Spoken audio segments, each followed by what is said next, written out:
Okay.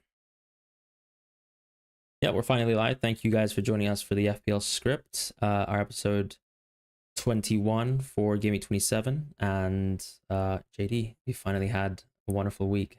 How'd it go?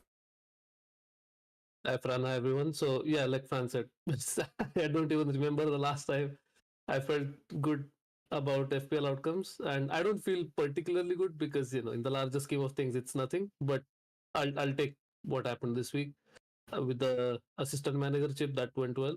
To be honest, with Glasner's 20 points, Emery didn't do badly, and Slot also got 10 points. So it's sort of a little bit not as much in terms of gains, but it's still outstanding. I mean, getting a 2-0 win away to Fulham, who just got two back-to-back bonus table bonus wins, is sort of the dream. And 56 points with the AM chip. So yeah, let's see if we can capitalize and get to, let's say, 1 million.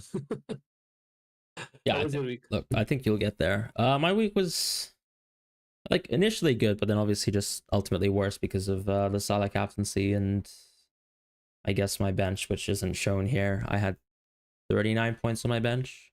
One of them being really just Allison's additional point over Flecken, so that doesn't really matter. But then I guess, yeah, 31 points from players that I could have played.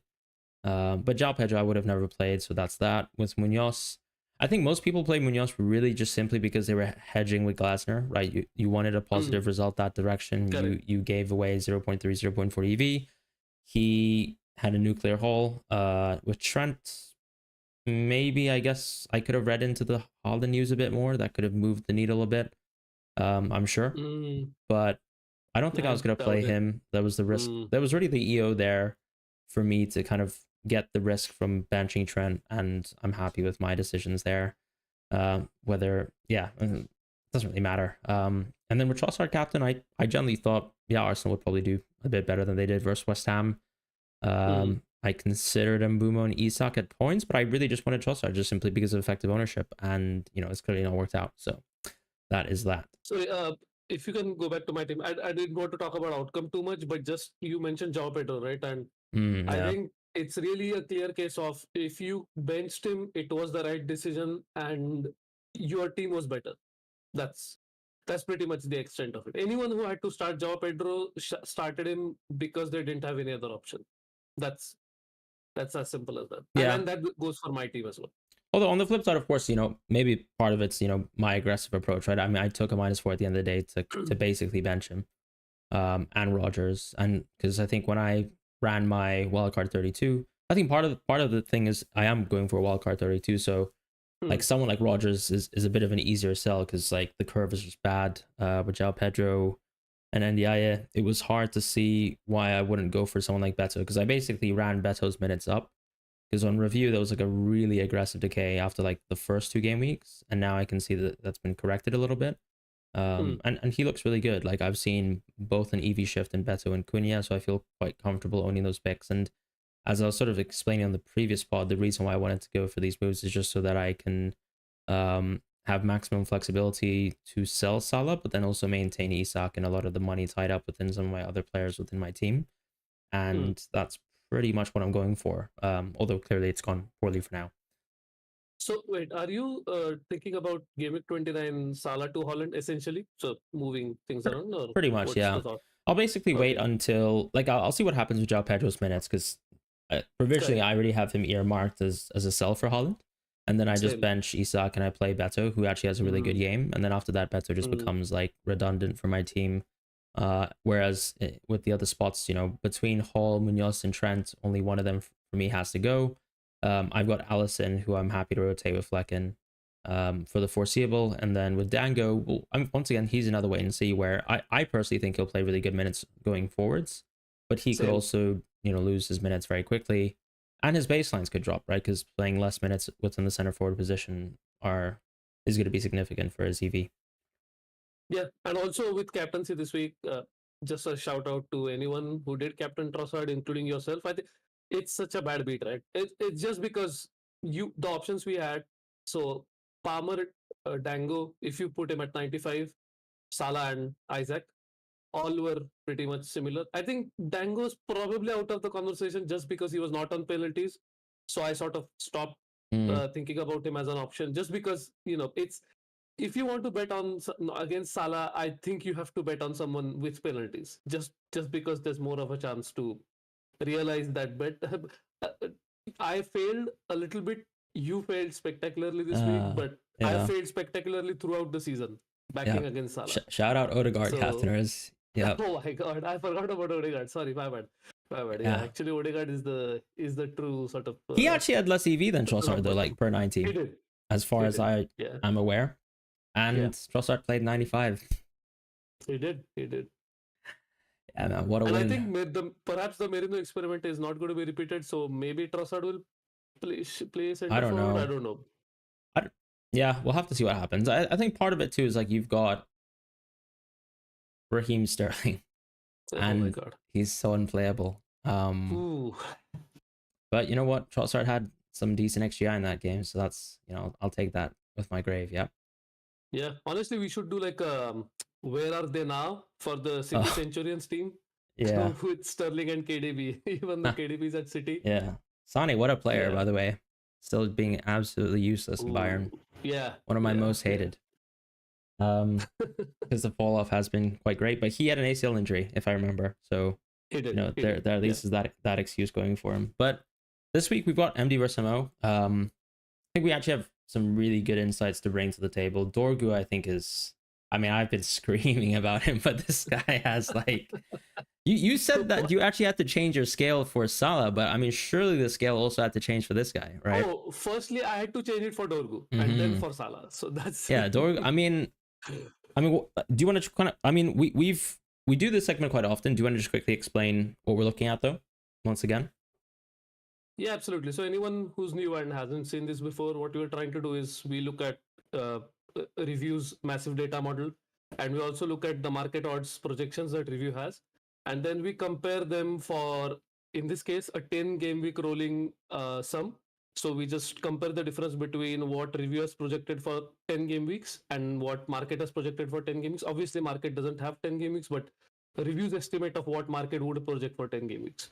So looking at that, we try to look at which players are backed more by market and which players are perhaps more backed by massive data.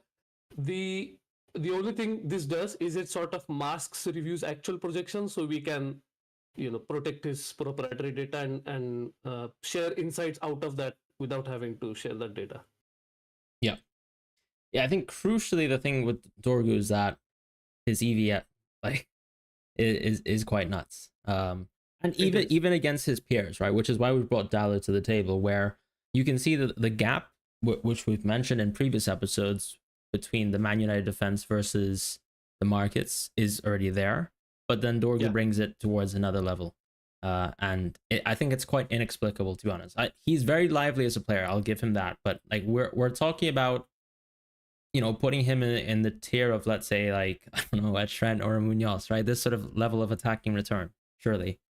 But just by looking at his baseline. Honestly, I mean, I haven't spoken to review, but I have to assume that this is looking at Nuno Santos's number at Sporting, or something of that nature, which is forcing left wing back numbers for a defender playing under Ruben Amorim.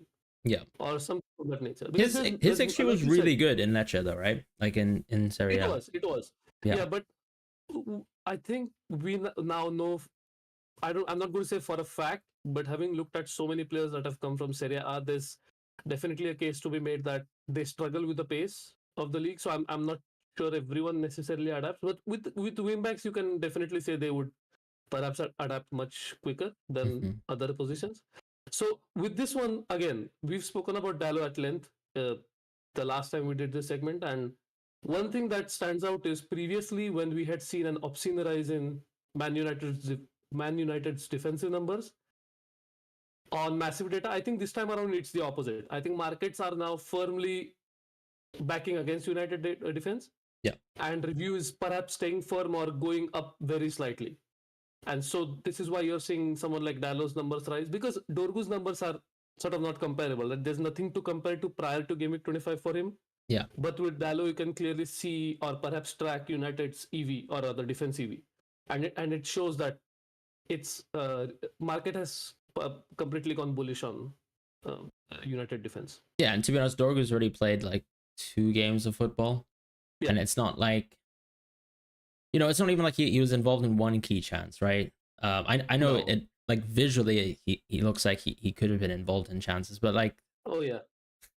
Yeah, that's it. That's the segment. Shall we move on? Absolutely. All right, so the next one's going to be Marmoush and Cunha, and part of this is because these are players who have really steady EV, I think, heading towards Gameweek 29, and then crucially have a really good fixture on Gameweek 29. And Marmoush is more so the case, I think, where because of his price point and because people probably have a gap for a forward within their teams, he's an interesting player to consider as to whether he's a good pick or not to go for. Because yeah, fine, City have a few, as he said, kind of average games, but it's City and they're a good attack. And I think that the thing with Marmoush too is he's on a lot of set pieces. So I'm curious to see how that's going to dip back into favor of the markets. Any thoughts on Marmoush? So with Marmoush, I was thinking anyone who wants to preserve team value in Salah and bench him perhaps without having to free hit in 29 would probably go there, because I don't think you can go Holland without Can I raise a point either though? selling Isaac or Salah. Yeah. Isn't the issue that I feel like Marmoush is what people eye up as the option, but if you own Salah and Isak, you're basically what, telling yourself you're going to play 4-4-2? Is that what the premise is? That is a fair observation, because I think most of them would also own Trent, right? Yeah. So you're probably benching Trent, Salah, and Isaac, and then that's the rest of your team. Yeah, which is, I think the issue with that is tough to see how you get towards a good captaincy option. Because even if you hold Marmoush in high regard, is he good enough to be a captaincy option? Probably not. I think Bruno's the only one who can really run Haaland close that week. Yes. Yeah. And also, we're going to go to Bruno, obviously, but Bruno's numbers in general have definitely dropped compared to what they were, let's say, last month. Yeah. So it's not as if he's an outstanding option, and we've seen that. I mean, it's very clear he had to go back and play in the deeper role for United to gain some semblance of control, because I don't know when Menu's back. I don't think there's a date right now. So if Menu is not back for 29, it's definitely going to be Ugarte and Bruno. Yeah. But again, the problem is who's going to play in the 2 number 10 spots, because Garnacho is the only one. And then if you have to play Xerxes, it's going to be exactly the same as the Everton game, except perhaps United will have more control because of Bruno. So it looks really grim right now for Bruno, even though he did score and get 3 bonus points. The free kick was, it's not going to happen every week. In fact, I would wager that it won't happen for the rest of the season, given that it's the low. Are very rare. Yeah, it's an improbable outcome. Marmoush's EV does seem to be decent at game week 30, but not 29. Like, it's just not even close. Yeah. Unfortunately. And also, it's very unfortunate that we haven't seen what is the ceiling of his minutes, because there have been situations that have prohibited us from really gauging his minutes in a normal game state. So in this game against Liverpool, Pep clearly gave up. So he was subbed. And when Haaland is back, there's clearly going to be a time where maybe more control is needed in midfield. So he subbed off for someone like Kovacic or Gundogan or something like that. So it's very difficult right now for me to say he's going to get 90 minutes or even, let's say, 85 minutes. And if he's not going to get 85 minutes, I don't see how we will go for him with the confidence with which we would go for someone like Haaland. So it's really difficult. Yeah, I think that's fair. And with Cunha, he's like, I don't know.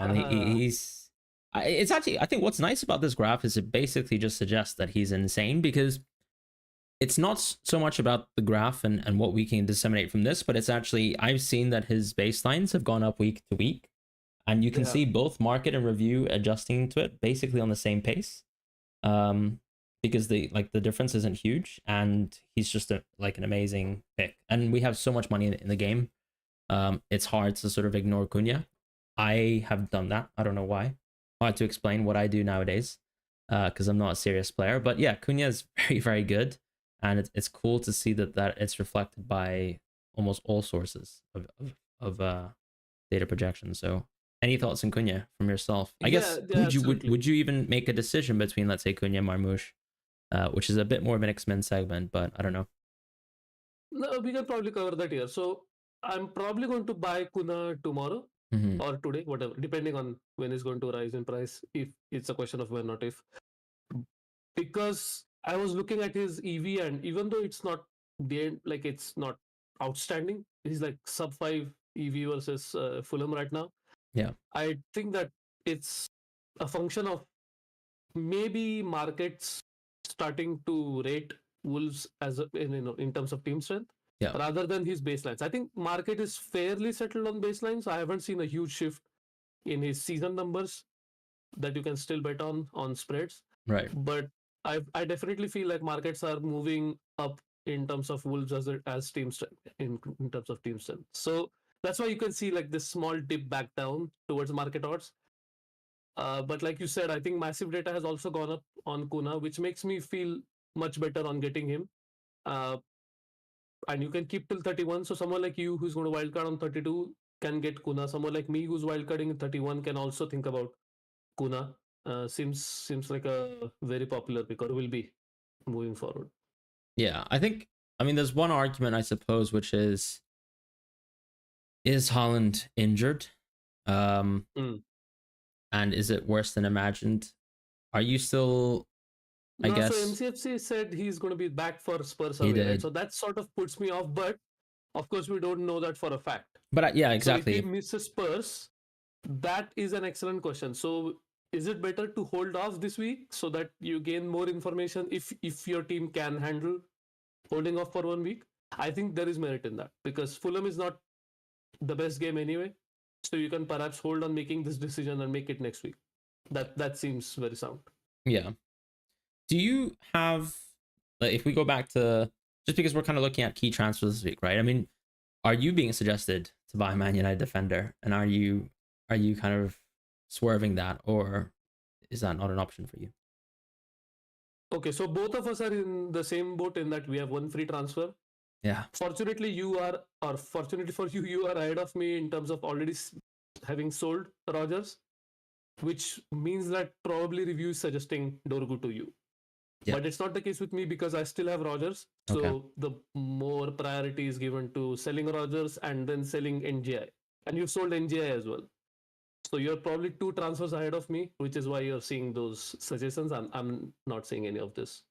Yeah. Well, I'm being asked to bench Munoz again, which I'm sure I'll do it. Nah, I don't think I'll go Dorgu, but simply just because of what we discussed for the prior segment, because I just think that the EV is like genuinely overstated, and I think this is a fair time to bring it up because we always mention like what is the metric or what is the needle that allows us to sort of, you know, remove ourselves from just purely following review. And I think this is a good instance where you can see like this is an insane level of disparity, and I'd rather question it this time. And if I'm wrong, I'm wrong, you know.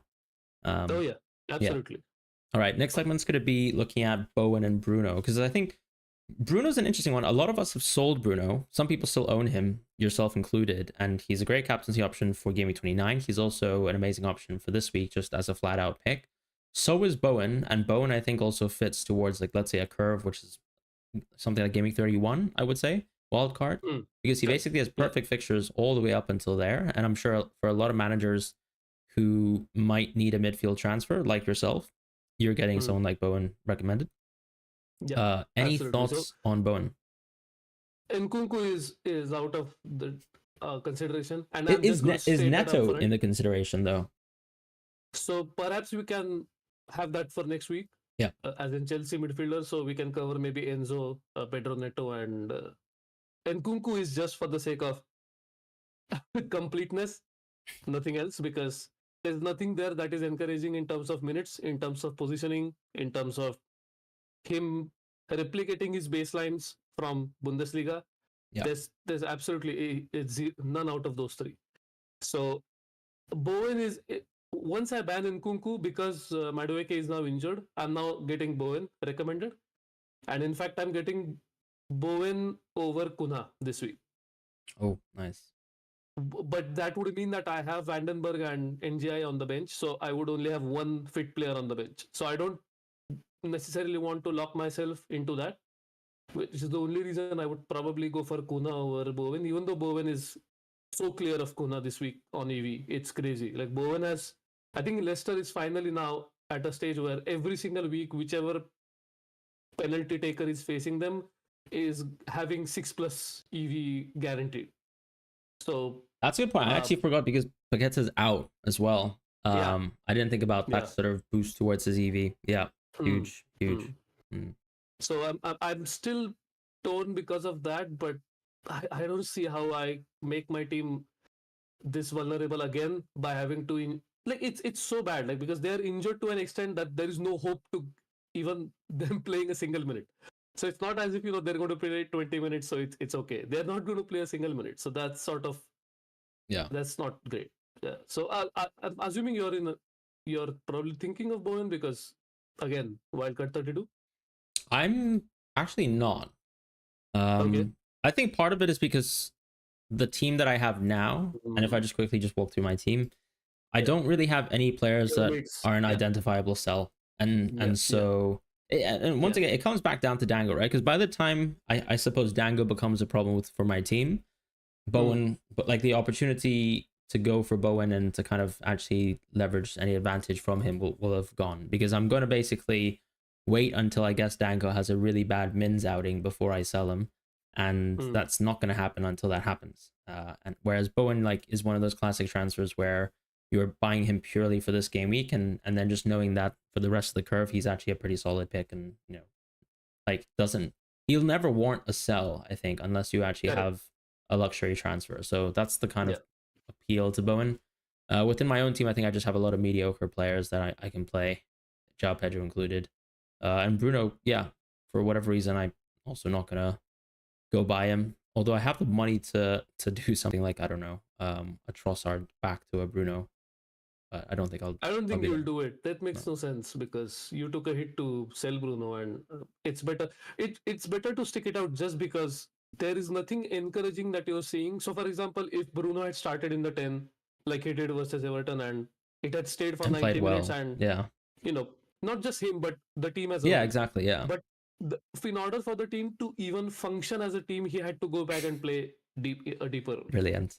Yeah. So it's absolutely jarring. And the only thing I would say for Bruno is it's good to see that he's back up on the review side, although it's probably because again Team's markets have bad. probably nuked United, and so Mm, that's why he's back on review yeah. or the side of MD. His baselines look pretty healthy though, I'd say, for Bruno. Yeah, Yeah. yeah, absolutely. And basically right now, yeah, as I said, like Trossard, all these sorts of picks look really solid on my team, and I don't the plan for me is to use 3 free transfers in Game 29 and to roll them, I think, towards Game 29 so that I can Hmm. sell Salah to Semenyo, someone of that ilk, to go João Pedro into Holland, and then to go Yes. Trent into whomever I want. And Bruno doesn't factor into any of that because I just can't afford No. him based on what I've suggested. Although it's possible that maybe I could do something like a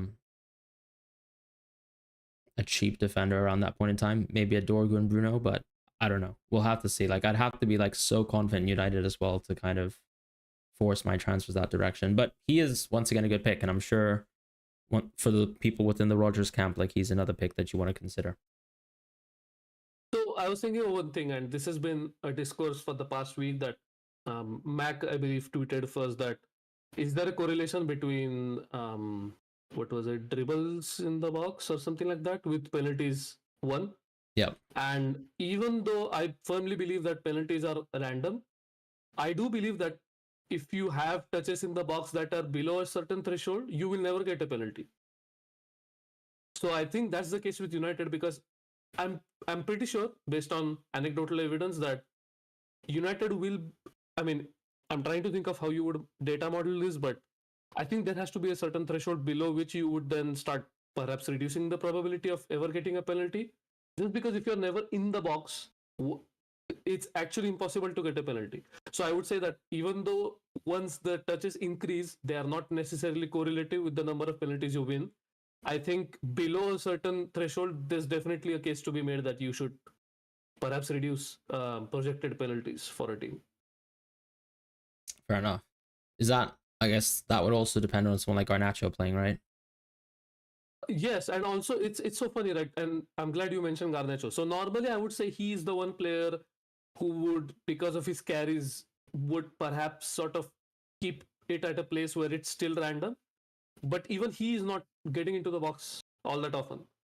And both are strikers, so I'm sort of, playing around when I call them strikers because they don't shoot, which is the only thing that strikers need to do. But Hoyland and Zirkzee are, I don't know. I mean, perhaps from a corner, that's the only way for us to get a penalty now, where, flicks a hand, which is an unnatural body position or something like that. So yes, it's really bad. Fair. The last one we wanted to discuss is Salah versus Palmer.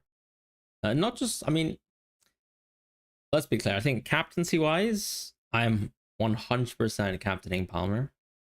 Same. Without a doubt. But I think a lot of people will captain Salah regardless. And I guess it's just worth looking at how they fare between MD versus MO. So any thoughts in terms of what we're looking at? Before I talk about captaincy, I have to lament that the time. So I was looking through our thumbnails and I saw the Gameweek 10 thumbnail was Salah or no Salah. And I think that was the decision point where you bought Salah and I didn't. Yeah. And having looked at this, I actually feel a little better about not buying Salah. No, it's not that the outcome, I mean, obviously the outcome has been out of this world. But just because I'm seeing here that there was no way for review to keep up with what Salah was doing. And even if you look at that slope, I guarantee you there isn't a steeper slope that I can produce for any player in this season. Yeah. The way that graph has gone from Game Week 8 to Game Week 12, it's actually mental. So it took review basically from Game Week 8 to Game Week, let's say 16. So like 8 game weeks to catch up with this monstrous over performance. And of course, it's more on the assist side than on the goal side because we've probably discussed this before, but yeah. So just feel a little vindicated, even though that means nothing. Mm-hmm. So I felt a little bit better when I saw that. Other than that, looking at Palmer, it firmly feels like Chelsea's past few weeks have led to markets nuking his projected goals. But of course, review is going to stay right where it is, or perhaps even double down because it's Southampton and it's weird, right? So for example, your punt this week didn't work. Mm-hmm. Mine worked to, let's say, a parity. Of course, it didn't mean anything, but it worked to at least parity. I don't think either of us are going to change anything based on what happened last week, which is why I feel good about it, even though it's probably going to go bad. I at least feel good about it, that whatever it may be, the decision making is still there, where both of us are firmly going to captain Palmer because it's Southampton. Yeah, I mean, Southampton, they were generational versus Brighton, as far as I could see. I think 3 or 4 Brighton players had 1 XG, not XGI. Like, insane. What a team.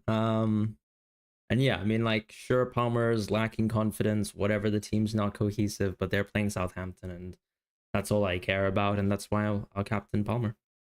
Was Mitoma one of the 4 who got 1 I think, plus XG? Yeah, I think so. I think the only player who actually didn't have 1 XG was João Pedro. So, see, that is what surprises me, because both of them have near identical finishes. So it must mean that Mitoma probably missed another chance that was... That's probably what it is. Yeah. Because I remember looking at it, and like, I think Mente himself had like a great chance as well. So did Rutter and or Baleba. Yeah. Because Rutter, I obviously expected Rutter to have that XG. Yeah. But yeah, okay, that makes sense.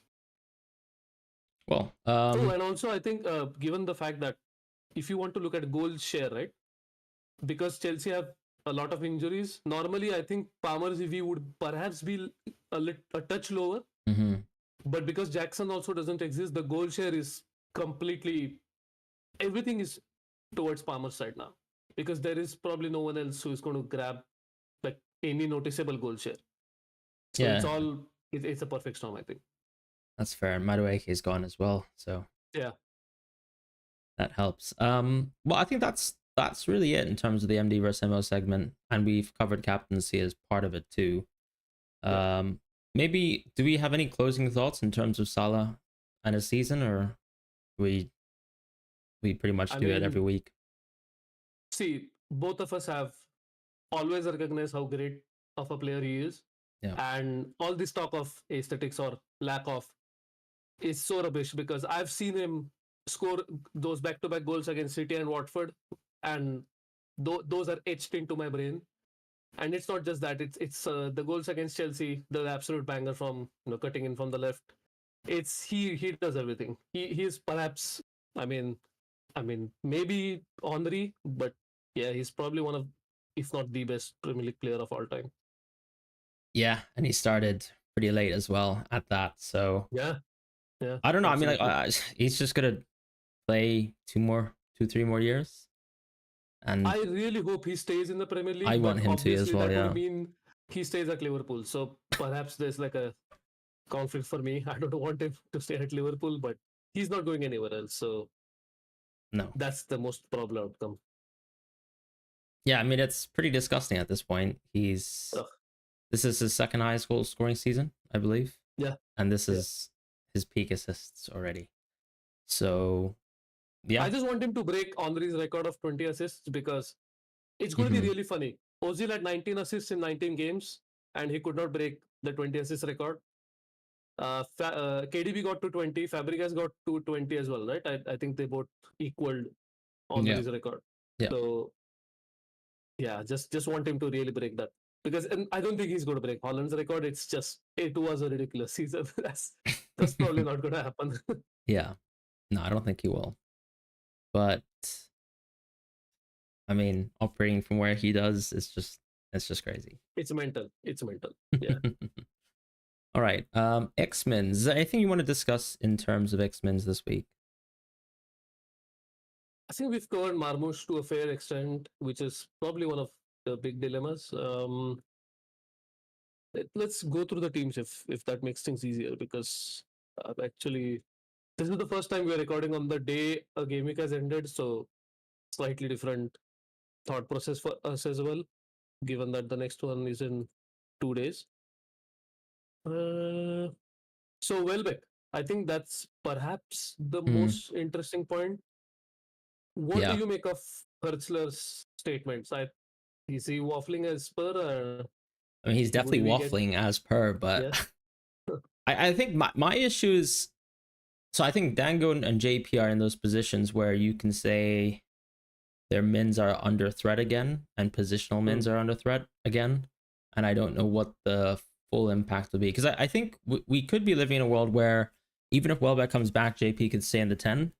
And we could also be living in a world where he just loses his spot again, which I think is now a little bit unlikely, arguably. But Rutter's played really well too. So Yeah, every single one of them. So Minte got the assist, Mitoma scored, and Rutter scored. So yeah, you're right. It's very difficult to and predict Rutter right was crucially playing at the 10, right? Yeah. So if Welbeck comes back and you're saying Rutter's probably played the 10 better than João Pedro, then I think that's where the problem lies. And whereas with Dango, I'm still confident that it's basically going to be CF dropping back to LW, and then we'll see what happens with him. Because yeah, sure, Sinistera could come back at some point in time, but I think he'll be fine. I just don't see it, right? Because a lot of these players are so not match fit. And Dango has shown that he can play more minutes and he can kind of maintain the press for longer than Kluivert. And I think last week we had this discussion within the group chat, right? Do we drop Kluivert's minutes because people are back now, or was it only excluded to the scenario where he probably was missing a bit more training than usual? And we saw once again another early substitution, but once again a weird game state. I think with these sorts of players, like, unfortunately, if you own them, they're at such weird price points and such value points where you have to keep them, I think, and you just you let yourself run into the issue, right, where they get benched again. I think with João Pedro this week, maybe the funny one is going to be, whether you start someone like João Pedro or Dango. Like, what would your decision be? Again, my team is not great, so I don't have to make that decision. Like I didn't have to make it this week. You're playing João Pedro this week, right? Yeah, exactly. And again, there's no copium here. I fully expect if Welbeck is back for JP to be benched. There's nothing else that would happen Yeah. from my estimate. But I just think the vagueness of the Welbeck injury update just gives me a ray of hope that Yeah, perhaps he won't be in the squad again, because it's such a quick turnaround, right? And it again, is. the only reason for my copium for this game against Southampton was that would João Pedro get the game which is sandwiched between two critical games?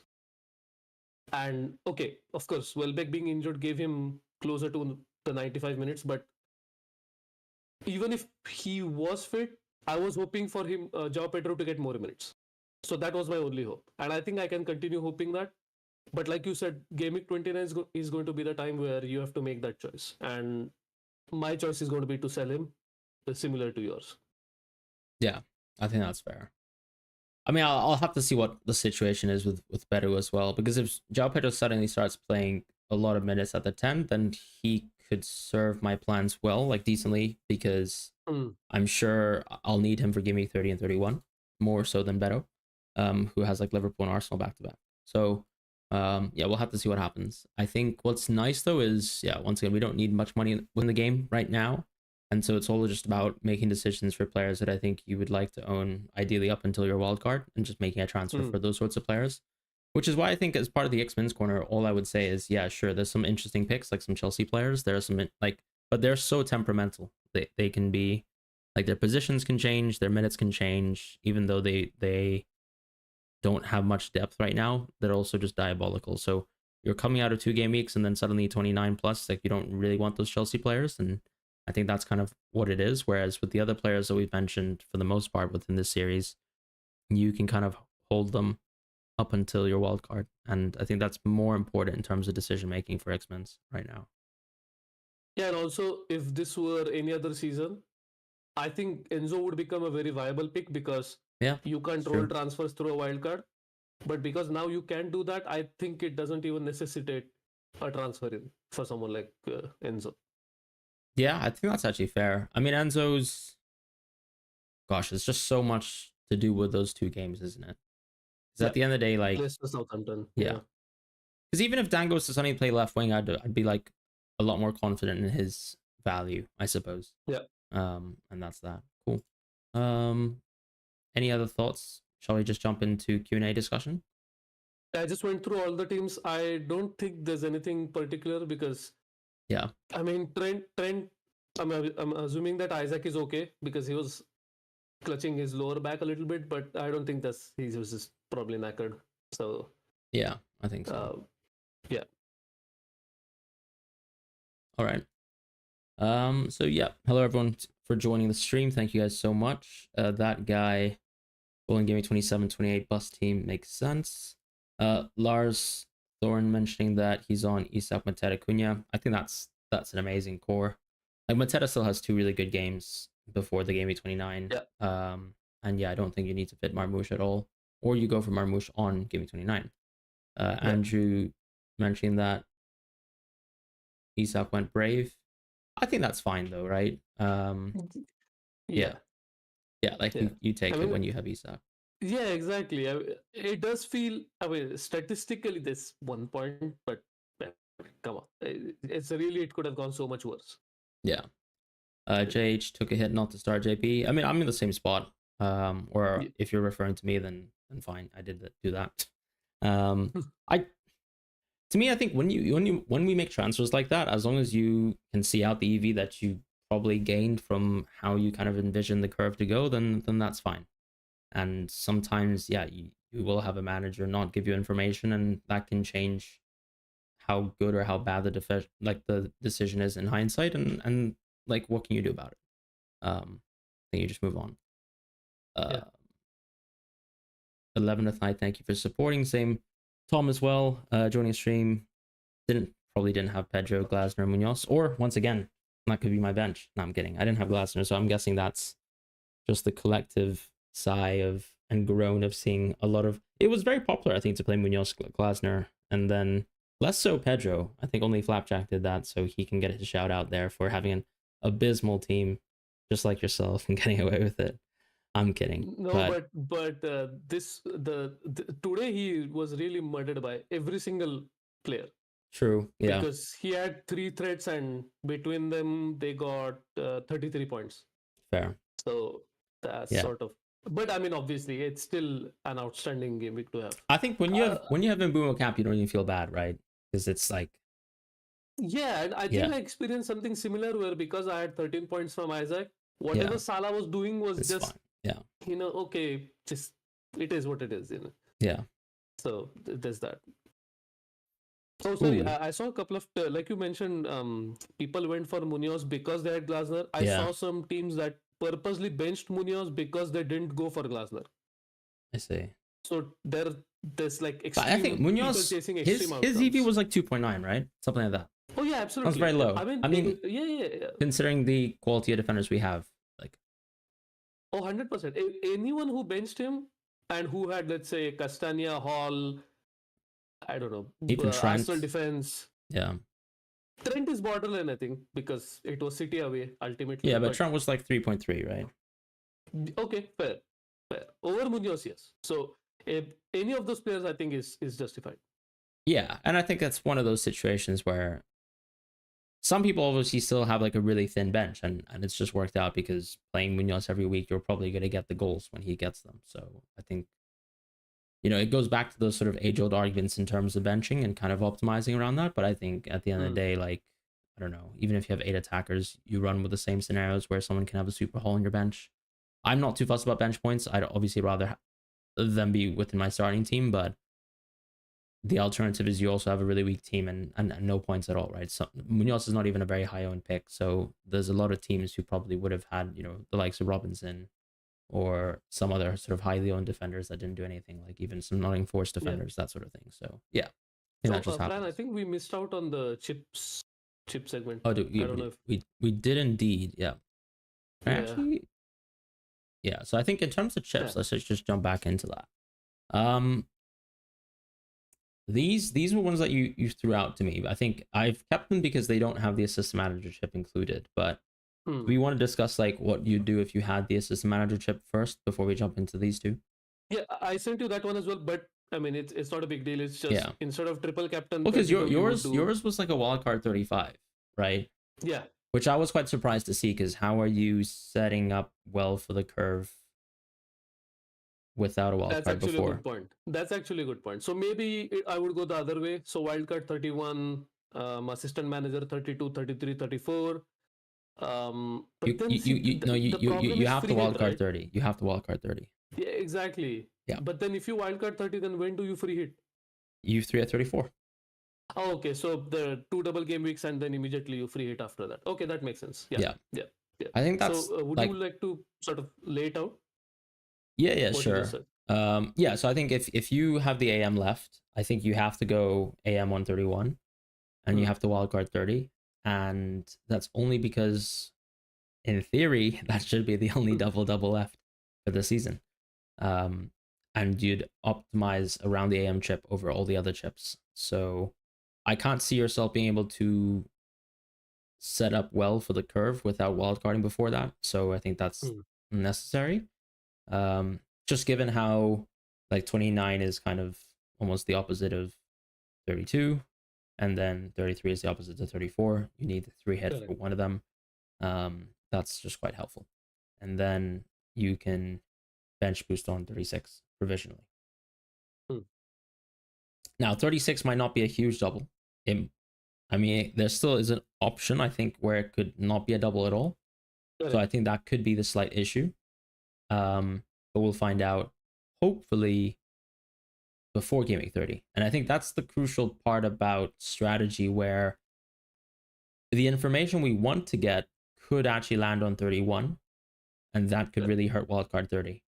But what can you do when you have so many chips? I think you just kind of have to set yourself up with a plan, and I think that's still the best plan. And worst case scenario, maybe you change it around. You can still bench boost on a single game week, I think, or you free hit on a single game week. Like, these things can happen. But I think provisionally that makes the most sense, like what I've mentioned. What do you think? No, absolutely. And with bench boost, because there have been so many double game weeks, it just seems like even if you use it in a single game week when your bench has good enough EV, I think there's nothing wrong with that this season. Given that you have to or you want to try to capitalize on back-to-back double game weeks for assistant manager, Yep. I just feel like you're just losing one of those opportunities for bench boost anyway. And like you said, 36. I was looking at reviews, fixture probabilities, and it seems like, I mean, they're based off of, I don't know, Planet FPL / Ben Krillin, but given what I can see, like you said, most of them could fall back into 37, leaving 36 as a single game week. So if that happens, I might also be one of those who would then bench boost in a single game week. I don't know. Yeah, I mean, I've thought about it myself just after looking at my 39-point bench this week. I'm just kidding. But yeah, we never know. You're absolved this week, right? Because you could not have. So that's a good feeling. Yeah, it's a great feeling. Nah. So okay. Other chip strats on display here. So these are like your two suggested options for how you'd play around the other 4 chips?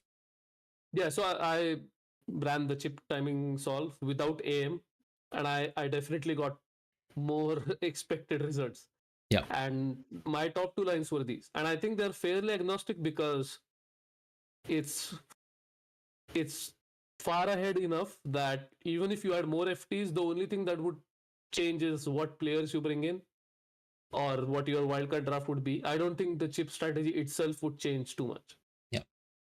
Yeah. So for anyone who's listening on podcast, so the first line is wildcard 31, triple captain 32, bench boost 33, and free hit 34.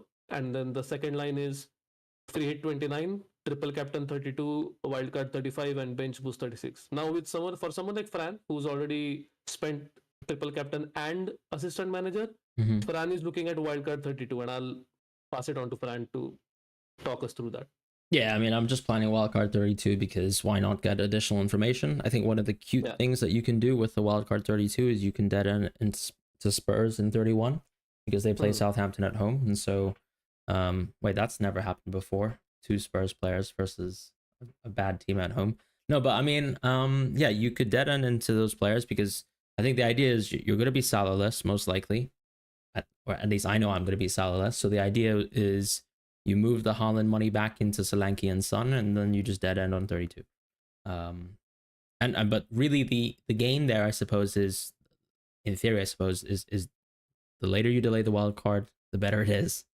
And maybe there's a bit of an edge against a wildcard 31 versus a 30 as well. I don't think you'll get too much information in terms of fixtures on 32, but who knows? There could be like major injuries on 31 and things change very, very quickly, and you can react to that. And why not just save it until the window just before you bench boost? So it kind of gives you the opportunity to classically do that bench boost and do it well. And that's pretty much it. You free at 34 right after that, and then that's your season done, and you ride it out.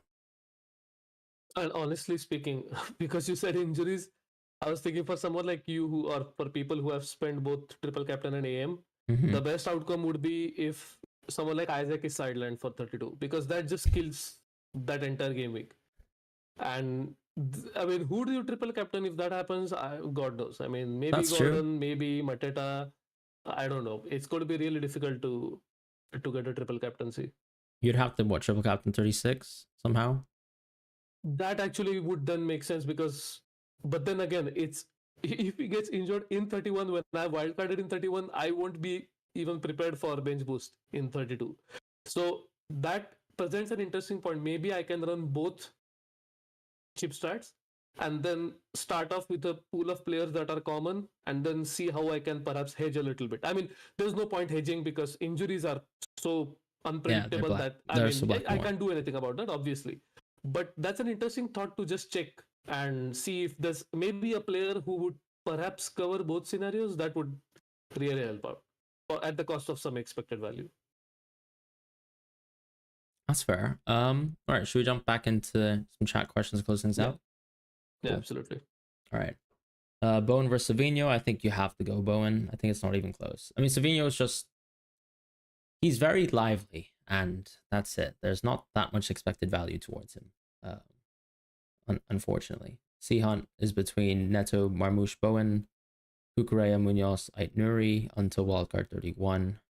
I actually really like Aitnuri a lot, right? Because he kind of is like a bridge between Kukureya and Munoz, where he actually has fixtures, no blanks, and then actually is a good attacker. As far as the question of Neto versus Marmoush versus Bowen, I just think Neto is a little bit flimsy as a pick. I'd probably pick between the other two, and I'd probably still go Bowen if money isn't a factor. Lars Thorn has a lot of Newcastle, Crystal Palace, no wild card. Thinking that he'll still. Oh yeah, I mean we haven't discussed 3 at 33 on the pod, right? Ooh, that's actually Yeah, I that's forgot a to good point. mention that. How would you go about that if you're free hitting 33? Because 33 and 34 is definitely requires some major overhaul, or if not major, like at least 3 to 4 free transfers, right? Mm-hmm. So what would be the plan in that case? Have you actually run any solves with free hit 33? Because it's not I even close to any have of my I have top lines. and they've been pretty close, but I think 3 at 34 is supreme, especially if I run like one of the expected binary solves. But I mean, Correct. you never know. Like we could have to free at 33, right? Because they could clean up 34 for us entirely, which is As super. in, move all the fixtures in 33 and free hit 34 would have minimal As in, kind blur. of what Ben suggested, which is like just to move the 34 games into the 34 midweek. Oh, so similar to 37, you mean?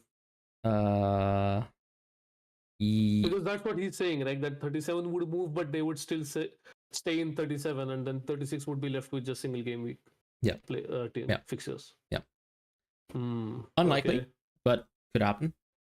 Which Nah, there's nothing unlikely this season. I mean, we've I had agree with the that. I most agree with that. unexpected But things. Yeah, I yeah, guess Mac's general point was that they only did it when there was the threat of yeah. postponements, and so Future clashes. Yeah. yeah, exactly. It still makes sense. It still makes less sense to do it when there's clashes that you are comfortable with having, that you can avoid, basically, from a European kind of point of view.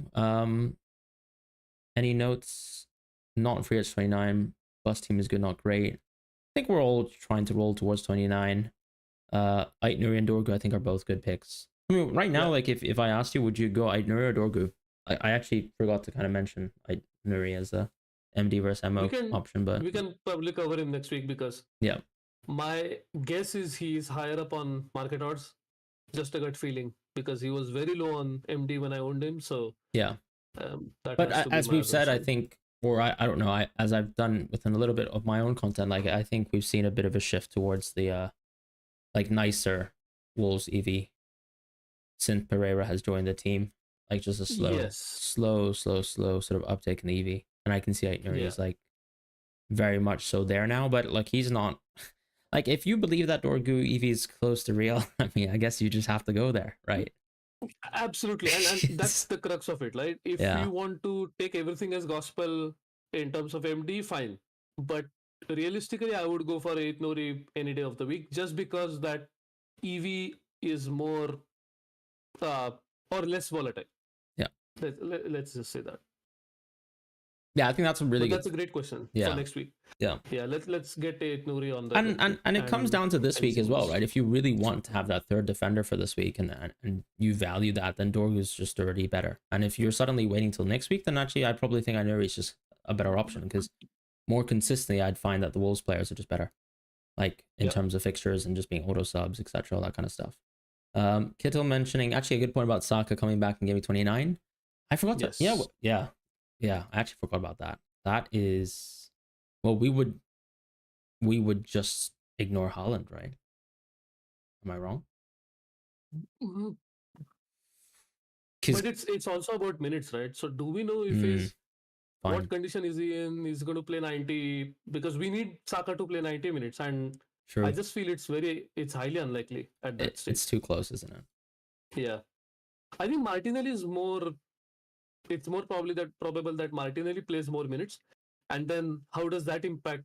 I don't think it impacts Nwaneri and Trossard at all, because I just feel all three play together. But You think Marino loses out? Yeah, absolutely. If Martinelli is back, yeah. I don't think Trossard is under any threat right now until Saka comes back. And even after Saka comes back, it's going to be rotation between him and Martinelli, right? So it's not. I mean, Yeah. I really struggle to see how Trossard is going to lose any minutes. Yeah. Shaq's mentioning he did Gakpo Cunha. I think that's a great move. Yeah, I mean it's I Cunha's interesting because I think he's very much like Wood, where it's like he is the whole team on offense almost. I think even more so actually. Like with Nottingham Forest, you still have some of the wingers with Morgan Gibbs White. Like Cunha really is the entire offense. I feel like he is one of the few picks in the game where you can probably say he's actually like fixture proof. In that I don't think there's like massive fluctuations in his EV game to game. Like when I look at Cunha, as long as he's got fixtures, like they're very, very stable. Like his EV feels very stable game to game. And I think part of it's because he's got so many routes towards bonus and all that kind of stuff. And that's always there. Yeah, very, very solid pick. Hard to sort of argue against him. Shaq's also mentioned that people won't hold Trent through 29. I think that's fair because, yeah, sure, Gaming 32 is around the corner. You want to keep your value tied up in Munoz and Hall, as opposed to Trent, who you could very well not have within the wildcard. Have you seen wildcards with Trent? I don't think I have. Not at all. Yeah. I was barely seeing them with Salah, to be honest, but when I ran it yesterday, I did see Salah in one of the lines, but again, it's after binary fixtures. I don't know how much we can rely on that. Yeah. I think at this stage, I would probably rely more on probabilities rather than binary fixtures, just because of the uncertainty that we've seen this season. Mm-hmm. But I mean, ideally, I would have all binary combinations and then take a weighted average. But of course, I don't have the time or resources to do all of that. But if someone does, then that is absolutely the most robust way of going about it. Yeah, that's fair. Okay, I think that's pretty much. Is West Ham Leicester the last game? That's actually very handy. That's nice. I just clocked that. Oh, for next week, yeah, it is. Yeah. So that's okay. Yes. If I buy Bowen, that's nice to have at the end. That's true. The Salah mauling. Yeah, because we're definitely captaining Salah.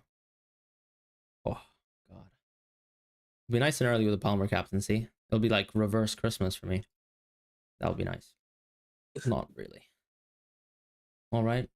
Adam is one last question. Adam is saying Bowen or Mbumo, whom to buy. So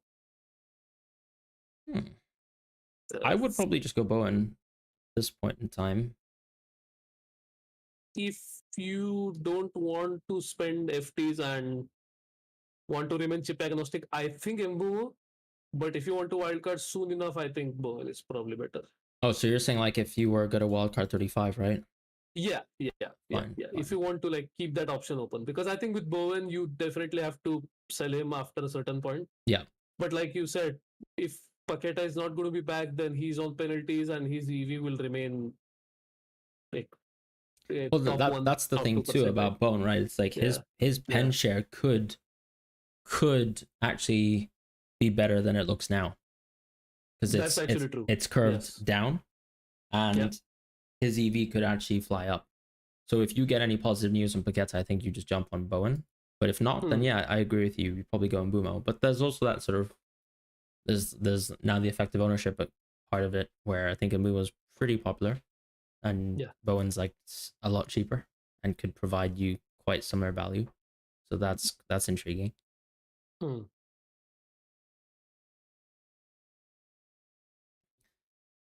don't really want to go Dorgu. Can we close on this segment? Basically, if I go Dorgu, I get to bench Munoz. What a treat.